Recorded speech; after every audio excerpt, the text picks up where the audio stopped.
They obviously never talk about themselves and how much propaganda they put out to create this facade of a democracy where essentially they work with the power elite in Washington from one party or another, and they basically decide, hey, here's the people that we're okay with voters being exposed to. These are the acceptable people, and here's the people who are unacceptable to the elite, and therefore we got to destroy them. A bunch of people that are out there now that I'm very excited about. One of them is Vivek. A big one is Tulsi Gabbard. And RFK Jr., of course. I love that guy. I love what he's done his entire career. And I love what he's trying to do with health. I mean, this is a real issue that we all face, and we're all being poisoned, and they're profiting off of it, and we're not doing shit about it. Meanwhile, you stop psychedelics from being given to veterans to help them with PTSD. It doesn't make any sense. This makes zero fucking sense. And they have so much control over what you say and do.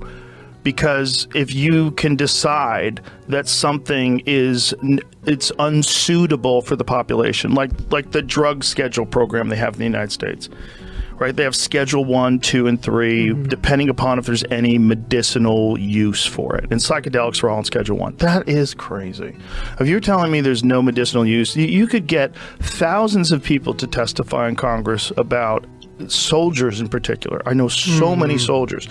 No one prepares them for that. They go over there when they're 19 years old and they see people get blown up. They lose their friends. They come back and then they're supposed to just integrate. And there's no fucking program that can help you do that. You're on your own, and you got to sort through what you've seen that's so different than all these people around you. You have to sort through seeing your friends die. You have to sort through having to kill people. You have to sort through that and just exist. And then there's a tremendous amount of veterans who commit suicide. It's a crazy number.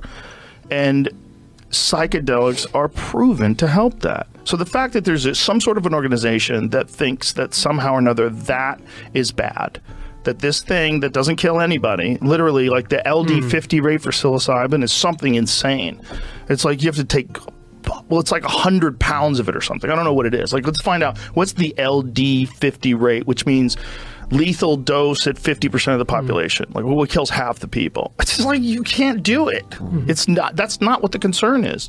Are there concerns about people losing their marbles when they do it? Yeah, there is concerns. It's not a fucking free ride. You know, there's some people that are mentally fragile and they have mental issues already. They shouldn't be doing that. But for everybody else, there should be a conversation where we figure out how to make the world a better place. And one of the ways to make a world a better place is to make people more kind, more compassionate, and more understanding. And that's something that psychedelics provides. And the fact that that is somehow or another listed by a country that is the leader of the free world in the most information-rich time alive. There's so much access to information. We all know what they really are and what they're not. And yet this organization that somehow or another, this shadow organization that controls what we do, tells you can't have that. And if you have it, you go to jail. That's bananas. That doesn't make any sense. And as long as we keep stupid shit like that, people will never have hope that there's going to be a better horizon, a better future. They would think that all these things it takes so long just for marijuana. Look, marijuana's still not federally legal, but it's legal in like half the states. It took so long for people, where they're drinking whiskey on every fucking corner. People are just doing shots and drinking tequila, and marijuana is something that gets you locked in a cage. As long as something like that exists that's preposterous and completely illogical, the good that it serves is the ruling class. It gets to rule without logic. Because they don't have to, it doesn't have to make sense. Fuck you, you're going to jail. You know, like, as long as they say that, you're like, we raise your taxes, you got to pay them. Fuck you, you're going to jail. But the fucking Constitution, shut up. So if there's like an illegal situation like that, or an illogical situation like that, rather, it makes you lose faith in the whole system. But when someone like RFK Jr. comes along and says, hey, I think we can fix this, it's like, give him a fucking chance. Maybe he can. Maybe he can fix this whole health system where we've been co-opted by these giant organizations that want. Yeah, it's very spooky, and it's spooky how prevalent that mindset is, And how many Democrats, not even just politicians, just people that are Democrats, how many people share that position that you should silence people that you don't agree with? And it's it's such a foolish perspective. And it plays out historically over and over and over again in a terrible way. And I just don't understand why people don't learn that lesson. I think that the Democratic Party leaders, people like Hillary Clinton, people who've been in charge for a very long time, foment this kind of culture of fear and like, hey, if you go against us, like, you're dead. You're on the shit list. You have kind of the very loud activists and who don't represent, I think, even the majority of the Democratic Party, but the AOCs of the world, who are almost like these radical religious zealots, and they are ideologues, and whatever they choose is the battle of the day. Yes. If you are against them on that, forget it. You're done. It's amazing when I talk to people, and it happened recently with Alex Berenson. He was like, isn't she crazy? I'm like, what's crazy? How's she crazy? Tell me how she's crazy. And then no examples. I'm like, well, why are you saying that? Like, why does someone say? He's like, yeah, you're right. Like, I don't have an example. Yeah. I'm like, isn't that weird that you just like and he's a journalist. I mean, worked for the New York Times, and it just, isn't she crazy? Yep. Accepting that. And that's how they do it. Wild. That's how they do it is like, hey, let's just plant a seed of doubt or suspicion so that most people, I mean, as a journalist, he's got no excuse, but most people don't have, honestly, they don't have the time. They hear one thing, they're like, shoot, like, I got kids, I got work, we got soccer games, we got this, we got that, and you want me to do research? Like, wait, what? Right. It's such a bizarre system that we have, and it's so easy to rig. Yeah. Because there's only two parties, and both parties are controlled by these gigantic special interest groups. Gigantic special interest groups, corporate for-profit media, big tech, and then the powers in both parties. And that's where I'm glad you used the word rigged, because it's an important word, and usually when you use it, people aren't thinking of it in the way that we're talking about.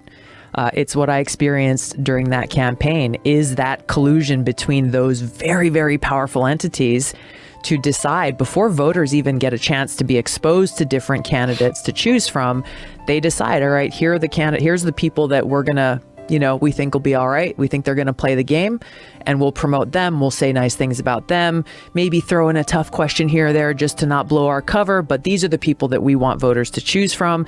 And these other people are the ones that we're going to try to either just slide into the darkness and hope nobody notices them, or if people are noticing them, we're going to do everything that we can to smear them and undermine their credibility, so that when they do speak, you get that kind of reaction from Barron. One of the things in the book which I passionately disagree with you about is Ukraine. I've been there, I've interviewed President Zelensky, and I'm just surprised, I've been very surprised that a significant number of Republicans in the last 2 years have gravitated to a position, it seems to me, of saying, we should just let Putin take what he's taken. He should keep it. We should end this war by allowing him to keep all the land he's stolen with his murderous, illegal rampage of a sovereign democratic European country. I never thought I'd hear Republicans make that argument. You yourself were in Iraq. You were there, actually, I think at the same time as my brother, who was a colonel in the Royal Welsh Regiment. So thank you for your service, as I always thank him for his. You were in Iraq, which, just to remind viewers, was a war that was fought on an entirely false pretext, as it turned out, that Saddam Hussein had weapons of mass destruction. Here, you've got someone who absolutely has weapons of mass destruction, Vladimir Putin. He's a ruthless Russian dictator. He's illegally invaded a democratic country. And I'm baffled why people like you on the right, the Republican side of this argument, seem to think it would be, by default really, a good thing, or a thing that has to happen, inevitable thing to happen, that Putin wins. I don't think that's an accurate characterization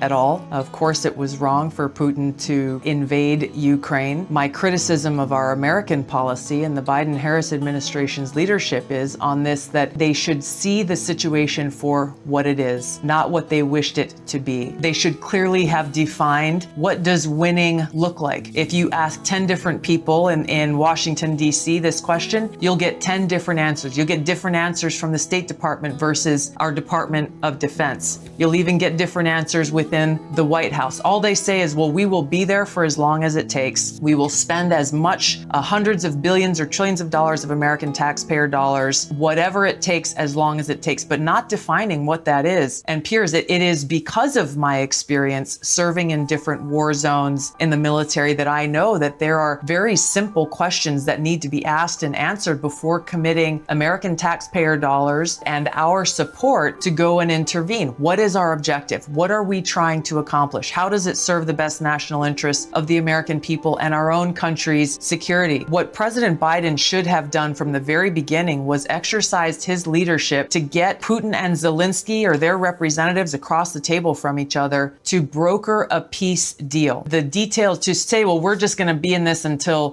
Zelensky's standard, which is they get every inch of Ukrainian territory back. How many Ukrainian lives are going to be sacrificed in the process? Yeah, but hang on, Tulsi. As laudable as that goal is, Piers. Right, but on that point, let me ask you, if this was an attack on American soil, you would want every single inch that was taken by Russia or whoever it may be back. You would join the fight to do it because you've served your country, and you would be absolutely outraged. Of course, but this hang on. is not. This is how you can't make. Yeah, but that's how Ukrainians feel about their land. They feel exactly the same the way that you would or I would about our land. I understand the feeling. The feeling and the emotion is very different from the reality that Ukraine is facing a much larger country with a much greater military force, with many more people, and its own military-industrial complex that has been able to reconstitute its hardware and its weapon systems far more quickly than even our American intelligence agencies thought that they would be able to. And oh, by the way, Putin also has both tactical and strategic nuclear weapons. There's a long history here, and I know you've gone into this with different guests over time. We won't get into it now. But my view on foreign policy, I'm not an isolationist, I'm not a pacifist, I'm a realist. And understanding that it is not doing any good for the Ukrainian people and I've been to Ukraine many times. Like you, I have many friends there, and it's heartbreaking to see what they are going through. Continuing to fuel a war of attrition, it's not a peer-to-peer war that is going on there, and an unwillingness by our leaders to be honest with the American people about, number one, how much further are we going to go into debt to go and fuel this proxy war? And number two, the reality and the honesty of the fact that as tensions continue to increase, we are pushing us closer to the possibility, whether intentionally or unintentionally, of a nuclear war being sparked off. The best thing would be, and our military leaders have said this for quite some time, the only way this war ends is through a brokered treaty, some kind of agreement where both parties are going to walk away not happy. My position has been consistent throughout that this should have been done as quickly as possible after this war broke out, which could have saved so many people's lives. And